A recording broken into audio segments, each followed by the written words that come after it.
దేశవ్యాప్తంగా హనుమాన్ జయంతి వేడుకలు ఎంత ఘనంగా జరుగుతాయో మనందరికీ తెలిసిందే. ప్రతి ఊర్లోనూ ఆంజనేయుని ఆలయం ఉంటుంది, నిత్యం పూజలు జరుగుతాయి. కాని ఆ బజరంగుబలి గురించి మనలో చాలామందికి తెలియని కొన్ని అద్భుతమైన రహస్యాలున్నాయి. హనుమంతుడికి కొడుకు ఉన్నాడా? ఆయన స్వయంగా రామాయణం రాశారా? ఈ ఆశ్చర్యకరమైన విషయాలను ఈరోజు వీడియోలో తెలుసుకుందాం.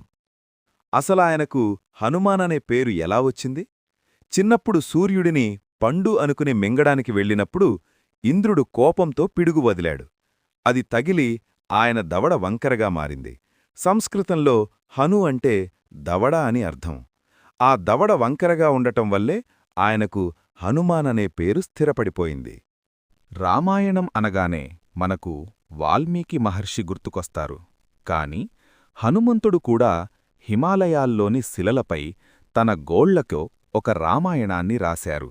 దానిని చూసిన వాల్మీకి తాను రాసిన రామాయణం కంటే హనుమంతుడు రాసినదే అద్భుతంగా ఉందని నిరాశపడ్డారట.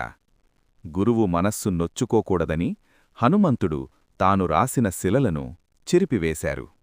అందుకే నేడు వాల్మీకి రామాయణం మనకు అందుబాటులో ఉంది. హనుమంతుడు అంటే మనకు ఒక్కరే గుర్తొస్తారు.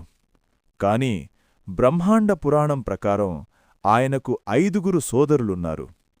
మతిమాన్, శృతిమాన్, కేతుమాన్, గతిమాన్ మరియు ధృతిమాన్. వీరందరూ వివాహం చేసుకుని సంసార జీవితాన్ని గడిపారు. ఒక్క హనుమంతుడు మాత్రమే నిత్య బ్రహ్మచారిగా మిగిలిపోయారు.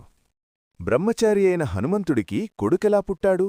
లంకాదహనం తర్వాత తన తోకను ఆర్పడానికి సముద్రంలోకి వెళ్ళినప్పుడు హనుమంతుడి చెమట బిందువును ఒక చేప మింగింది.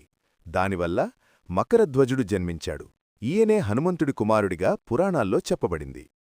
రాముడి దీర్ఘాయువు కోసం సీతమ్మ తన పాపిట సింధూరం పెట్టుకోవడం చూసి హనుమంతుడు తన ఒళ్లంతా సింధూరం పూసుకున్నాడు. అందుకే ఆయనకు బజరంగుబలి అనే పేరు వచ్చింది. రాముడు వైకుంఠానికి వెళ్లే సమయంలో హనుమంతుడు పక్కన లేకపోయినా నేటికీ రామనామం వినిపించే చోట హనుమంతుడు తప్పక ఉంటాడని భక్తుల నమ్మకం. జయ శ్రీరామ్.